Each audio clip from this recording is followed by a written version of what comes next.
네, 공장형 협회 필라테스가 우후죽순으로 생겨나고 있습니다. 단 1, 2개월 만에 돈만 주면 자격증을 발급해주는 유명 협회 내부 현실에 대해서 낱낱이 밝혀보는 시간 가져보도록 하겠습니다. 안녕하세요. 리에뉴 필라테스 아카데미 교육이사 이채은입니다. 안녕하세요. 리에뉴 필라테스 아카데미 대표 조희정입니다. 네, 오늘은 예비교육생분들께 가장 궁금해할 만한 베스트 6가지 질문을 추려서 오늘 대표 원장님과 함께 낱낱이 밝혀보는 시간 가져보도록 하겠습니다.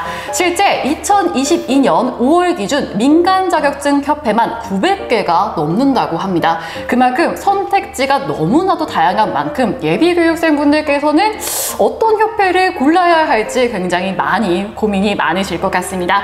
그래서 오늘 함께 대표님과 알아가 보도록 하겠습니다. 1, 2개월 만에 취득 가능한 협회들, 이에 대해서 대표님의 견해가 궁금합니다.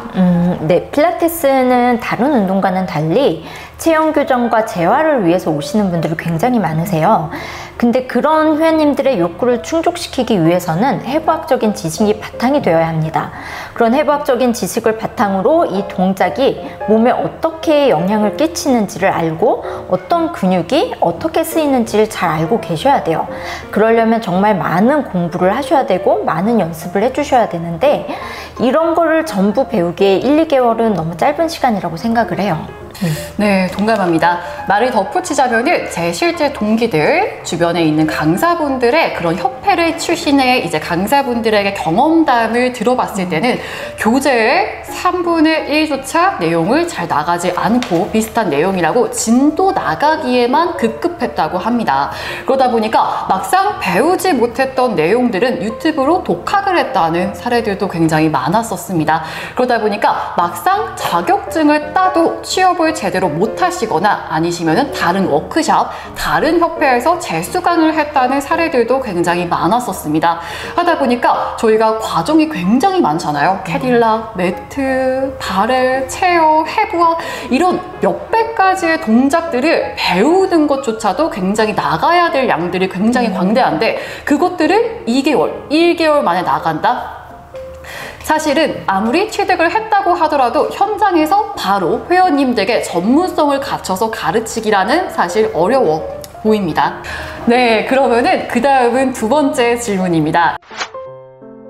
좋은 협회의 기준에 대해서 대표님의 견해가 궁금합니다. 저는 3가지를 강조하고 싶은데요. 첫 번째는 교육을 직접 하는 마스터 강사의 경력이 얼마나 됐는지를 확인해 보시는 거예요. 요즘에 필라테스 강사 자격증을 하는 교육기관이 많아지다 보니까 마스터 강사들의 수요도 굉장히 많아졌어요. 그래서 경력이 2, 3년밖에 안 된 강사들도 마스터 강사로서 활동을 하고 있는데요. 그런 분들이 가르치는 교육 내용은 아무래도 좀 얕을 수밖에 없지 않을까라는 생각을 많이 합니다. 그래서 교육을 하는 강사님들의 경력이나 학력이 어떻게 되는지를 좀 자세하게 확인해 보시는 것이 중요할 것 같고요. 두 번째는 해부학을 어느 정도까지 어떻게 얼마나 쉽게 가르치느냐를 좀 보셔야 될 것 같아요. 해부학이라는 영역이 우리가 접하지 못한 영역이다 보니까 많이 공부가 어려우실 수 있어요. 그래서 이제 유명 협회더라도 정말 수학 겉핥기식으로 그렇게 근육의 기시, 정지, 기능 요것만 그냥 달달 외우세요 하고 넘어가는 경우가 많은데 그렇게 해서는 해부학을 정말 깊게 공부할 수가 없습니다. 그래서 정말 해부학을 얼마나 깊게 그리고 쉽게 가르치느냐 그리고 이 해부학을 통해서 우리가 동작을 얼마나 잘 이해할 수 있느냐를 정확하게 알려주는 곳을 찾는 것이 중요할 것 같아요. 그리고 또 하나 3번째는 연습 공간을 자유롭게 사용할 수 있는 곳이냐를 좀 보셔야 될 것 같은데 필라테스 강사 자격증을 따시는 분들은 체육 전공이 아니신 분들이 굉장히 많으세요. 그래서 필라테스 자격증 과정을 통해서 몸을 만들어야 되는 분들이 많이 계신데 연습실을 자유롭게 사용하지 못한다면 운동을 많이 못하고 또 동작 연습을 많이 못하게 될 거예요.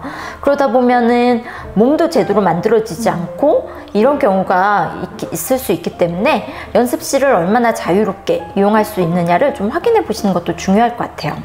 네, 맞습니다. 그리고 아무래도 주변에 이제 뭐 예비 교육생분들 이제 많이 가르쳐 보면서 사실은 이쪽 전공을 살려서 필라테스 강사를 준비하시는 분들보다 일반 직장을 다니다가 필라테스 그룹 레슨 좀 받다가 뭐 좀 괜찮네 하고 그렇게 이제 예비 교육생을 준비하시는 30살 초반의 여성분들이 가장 많았던 걸로 기억이 납니다. 하다 보니까 전공이 아니다 보니까 당연히 이 분야에 대해서 내가 몸을 어떻게 써야 되는지 해부학적인 전문성을 갖춘 이런 지식의 기반이라든가 이런 내용들이 굉장히 부족할 수밖에 없고요. 그러다 보니까 협회를 더욱더 우리가 교육 커리큘럼이나 이런 것들을 꼼꼼히 따져봐야 되는 것도 반드시 중요한 부분 중에 하나일 것 같습니다.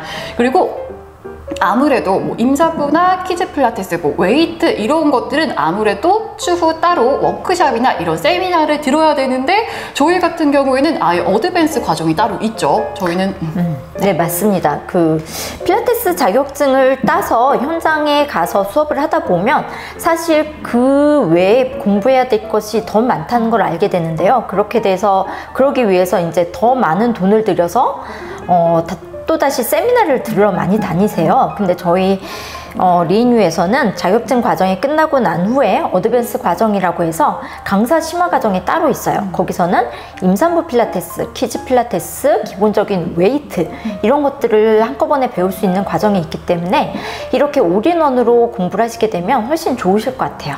네, 맞습니다.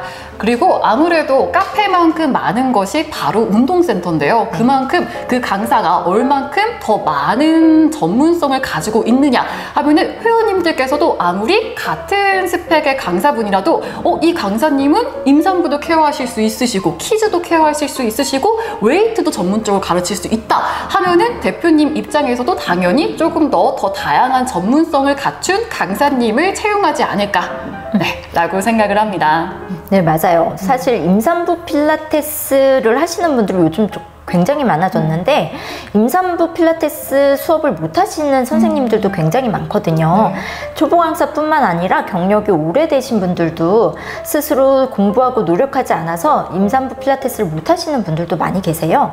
그래서 이런 다양한 것들을 경험하고 공부할 수 있는 협회를 선택하는 게 굉장히 중요하다고 생각합니다. 네, 그리고 아무래도 이제 곧 예비 교육생분들께서 취업을 하실 때 그룹 레슨과 이제 개인 레슨으로 나뉘어서 선택을 하실 수가 있죠. 아무래도 뭐 그룹 레슨 같은 경우에는 시퀀스를 활용해서 운동을 나가면 되지만 개인 레슨 같은 경우에는 개개인의 특성을 살려서 조금 더 전문성을 띄어서 해부학적인 내용을 더 디테일하게 가르쳐야 되는 부분들이 많은데요. 요즘 유튜브, 미디어 이런 정보들이 넘쳐나다 보니까 회원님들이 오히려 경력이 어마어마하죠. 회원님들이 막 PT 경력 10년 차, 오히려 예비 초보 강사님들보다 더 많은 내용들을 알 수가 있습니다. 하다 보니까 개인 레슨을 받는데 회원님께서 이 강사 약간 초짜 같은데? 라고 했을 때 당연히 OT가 성사가 될 수가 없고요. 재등록으로 이어질 가능성이 많이 희박해질 수밖에 없습니다. 하다 보니까 이런 전문성을 더욱더 다양하게 갖춘 커리큘럼의 교육과정을 선택하시는 것 또한 우리 예비 교육생분들께 도움이 많이 되실 것 같습니다. 네, 그 다음은 세 번째 질문입니다. 이에 대해서 저희 8년차 우리 대표 원장님의 수많은 경험담들이 궁금합니다. 외국의 유명한 메이저 협회라고 해서 정말 잘 가르치고 그 협회 출신이라고 해서 취업이 잘 되는 건 아니에요. 실질적으로 제가 여러 강사님들을 면접을 봤었는데 정말 유명한 자격증 과정 비용이 1,200만 원이라고 하는 그런 과정을 수료하신 선생님을 면접을 본 적이 있었는데 굉장히 티칭 능력이 수준 이하였어요. 그래서 그 선생님을 보면서 정말 본인의 노력이 중요한 직업이 바로 필라테스 강사구나라고 생각을 많이 했었습니다. 그래서 작은 협회든 큰 협회든 그런 것이 중요한 게 아니라 정말 알차고 전문적으로 가르치는 곳이 어느 곳인지 그런 게 더 중요하구나라는 생각을 많이 했었고요. 저희 리엔유에서는 그래서 좀 더 세세하게 한 분 한 분을 더 자세하게 티칭을 가르치기 위해서 노력을 하고 있어요. 네, 맞습니다. 그래서 저희 같은 경우에는 일부러 소수정의 8명이라는 이제 라인을 정했는데요. 실제로 저도 유명하신 협회들, 이제 교육 내용이 굉장히 좋고 이런 데들은 아무래도 정원수가 많을 수밖에 없습니다. 실제로 20명이 이제 넘는 정원수가 많은 유명한 협회들을 딱 수업을 들어보면은 확실히 내용이 아무리 좋을 뿐더러 내가 스스로 이해하지 못해도 진도를 나가고 인원수가 많다 보니까 이해가 안 가도 그냥 넘어갈 수밖에 없는 환경이 사실은 좀 많이 안타까웠습니다. 하다 보니까 조금 더 선생님들께서 한 분 한 분 더 좀 1:1 과외식 같이 한 분 한 분 케어할 수 있는 환경도 많은 것들을 더 배울 수가 있기 때문에 이런 것들도 조금 더 예비 교육생분들이 참고하시면 더욱더 좋을 것 같습니다. 네, 맞아요.